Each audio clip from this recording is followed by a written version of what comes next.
आप सबको नमस्कार। आइए देखते हैं हिंदी के प्रगतिवादी कवियों में कवि नागार्जुन के काव्य में यथार्थ चेतना एवं लोक दृष्टि। इनकी कविता में राष्ट्र प्रेम है तथा आज़ादी के बाद के भारत की यथार्थ तस्वीर है। वे लिखते हैं, देश हमारा भूखा नंगा घायल है बेकारी से, मिले न रोटी रोजी भटके दर दर बने भिखारी से। आगे वो लिखते हैं, जमींदार हैं साहूकार हैं बनिया हैं व्यापारी हैं, अंदर अंदर बिकट कसाई बाहर खद्दर धारी हैं।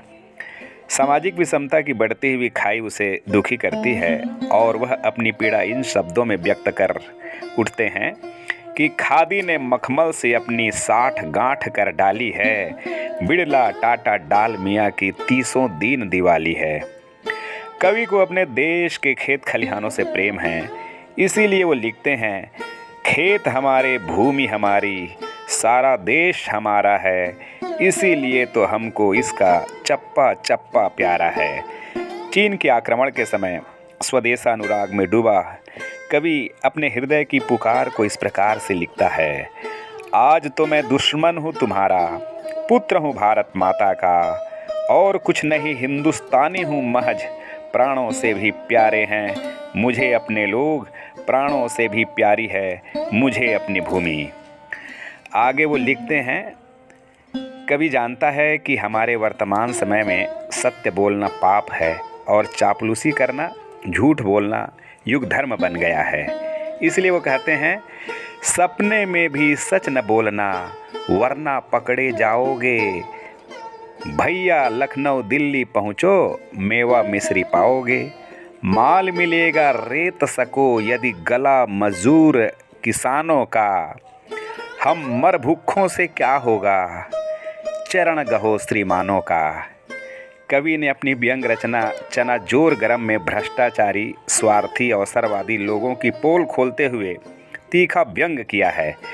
चना है बना मसालेदार खाइए भी तो यह सरकार, मिलेगा परमिट बारंबार मिलेंगे सौदे सभी उधार, नया हो जावेगा घर बार कि लद लद कर आवेगी कार।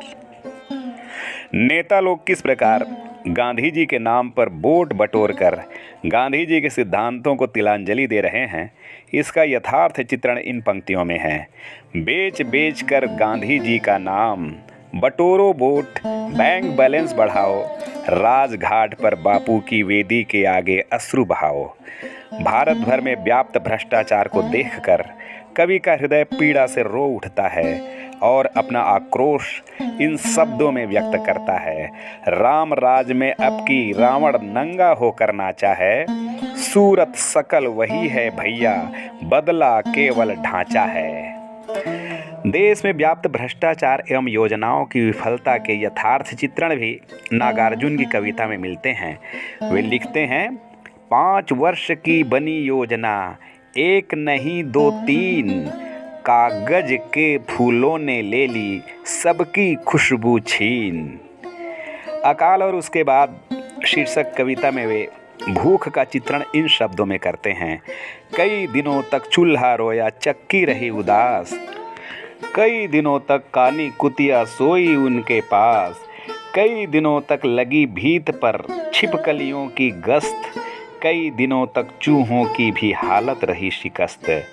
इसी प्रकार प्रेत का बयान नामक कविता में वे भूख के कारण मरे अध्यापक की दशा का यथार्थ चित्रण इन शब्दों में करते हैं, ओरे प्रेत कड़क कर बोले नरक के मालिक यमराज, सच सच बतला कैसे मरा तू, भूख से अकाल से बुखार कालाजार से।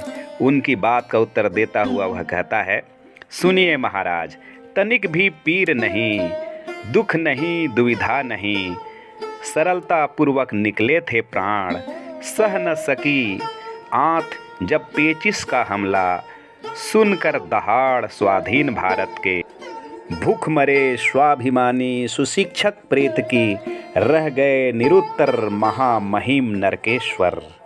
प्रोफेसर रामचरण महेंद्र के अनुसार नागार्जुन सर्वहारा कविता की धारा को तीव्र कर देते हैं।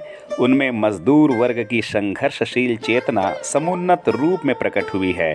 पूंजीवादी चट्टानों से टकराती, भयंकर संघर्षों से तपती मजदूर वर्ग की हिमायत करती हुई नागार्जुन की काव्यधारा जनवादी परंपराओं में आगे बढ़ी है।